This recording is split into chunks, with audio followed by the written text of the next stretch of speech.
that would have to be it. It's a real phenomenon, and yes, Virginia, there is a cover-up. The research, I'll get a little bit more into this. As I say, it's a history of ufology, a fascinating bit of history, and it's in a sense, you might say that a part of the history of the development of human consciousness. And think of it this way. If we've had this phenomenon that's observed us for who knows how long, right?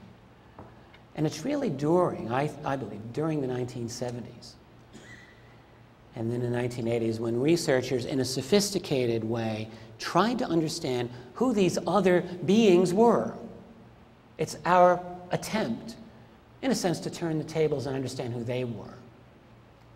Sure, there were researchers in the 50s and 60s. I don't really think that they were, pardon me, I had a very late lunch, so I'm still feeling it. I don't think that researchers in the 50s and 60s were quite there and asking the kinds of questions that came up in the 70s. Something of an intellectual revolution in UFO research took place during these years.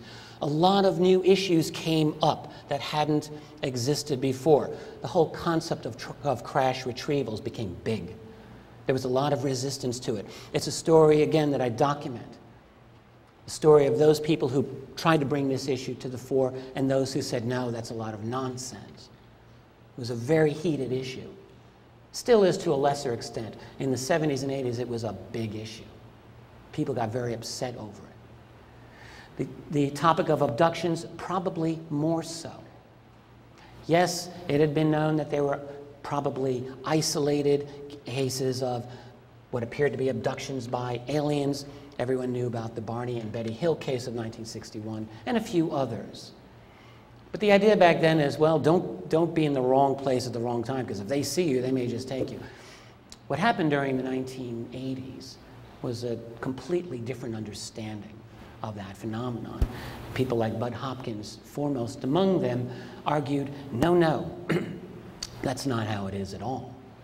This phenomenon appears to be very widespread, based on my investigations, and seems even to run in families. People are repeatedly experiencing this phenomenon. In other words, a kind of way of looking at it that, again, met a tremendous amount of resistance at the time. The mutilation controversy really reared itself in a significant way during this period. Again, there had been some cases of mutes in the 60s. They didn't get a lot of attention until the mid-70s, and they've continued. Mutilation cases are disturbing, fascinating. Crop circles, not so disturbing, but equally fascinating, came up as a major topic during this period of time. The other thing to say about the research is the effect of the internet on research. We all know how the internet has changed the world, and it certainly has. It also changed ufology. What it really did is, starting around 1987, it just caused ufology to explode. That's basically what happened. You know, prior to 1987, if you were an interested researcher in that topic, your venues for expressing your ideas were very limited, basically.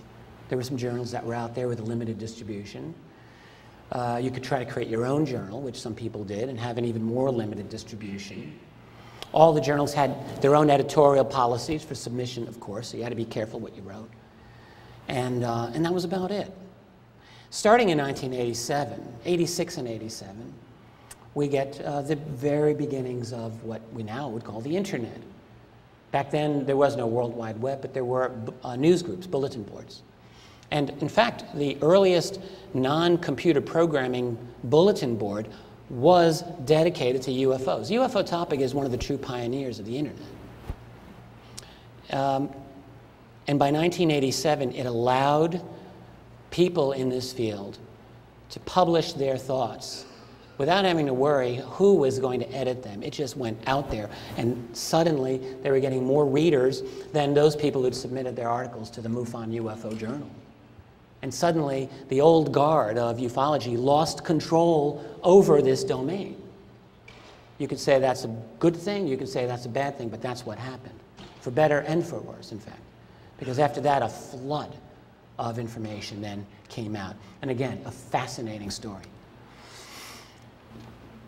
So that's the story of the research. And the conclusions of the book, let's just say, roughly speaking, the phenomenon is undeniable. The cover-up is undeniable.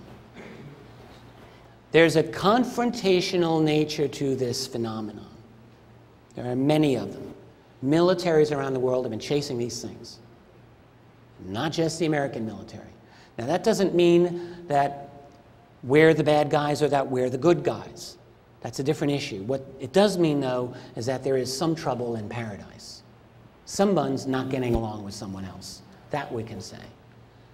Abductions, in my assessment of this, there is no question there is an abduction phenomenon. And it is not, as has been argued by some people, most notably Dr. Stephen Greer, simply a military phenomenon.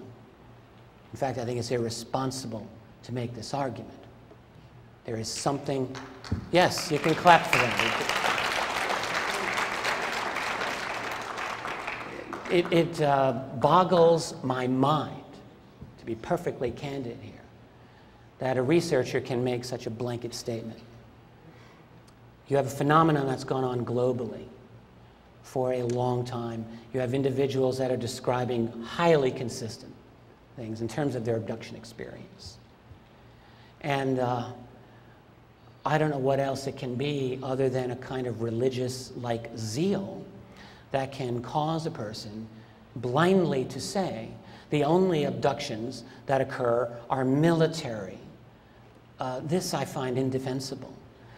And I think that a careful review of the evidence certainly leads to that conclusion. Another conclusion that I draw in this book is the runaway nature of the black budget. And in a sense, what I've come to call a breakaway civilization. What do I mean by that? Let me explain. In the course of human history, we've had multiple civilizations coexisting at the same time. Go back 1,000 years. The civilization of China was very different from the civilization of the Near East or of Europe or of North or South America. Over the course of the last millennia, of course, these civilizations have increasingly come to merge and to interact with each other. In a sense, the story of our civilization is the coming together of these various cultures and civilizations. And yet we have this history of separate, coexisting civilizations. So it's really not a new concept. Even during the Cold War, certainly the scientific infrastructures of the United States and the Soviet Union didn't share their information with each other all that much, right? The Soviets had this belief in the theories of a fellow named Trofim Lysenko, utterly absurd biological theories, but the Soviet scientists held to this as a part of state dogma through the 1960s. So my point here is that we have examples of separate scientific infrastructures. What I'm suggesting in this book is that what we call the black world, existing as it does with essentially infinite amount of money to play with for all intents and purposes, and an incredible amount of secrecy within which to perform what they do, really no oversight. What would actually happen if, after it is inevitably the case, a couple of brilliant, genius black world scientists stumble across a new scientific reality based on the technologies that they're looking over? They come up with some really super nifty ideas. Would they share it with the rest of us? We have this idea that there's a spin-off technology involved, but is it necessarily so? And what happens, as always is the case with science, where one breakthrough leads to another one, which leads to yet another one. The next thing, before you know it, they're up here and the rest of us are down here, and that gap may, in fact, continue to increase to the point where they have the ability to do things that we would consider absolutely impossible. They would be so different that with justice we can call them a separate, or what I call breakaway civilization, with a completely different understanding of certain scientific principles and certainly a different worldview. Because very likely, as I believe, they're interacting in a much more up-close and personal way with them than we are. So they have a different set of principles through which they live their life. And you have to wonder, how would they even be able to talk to us?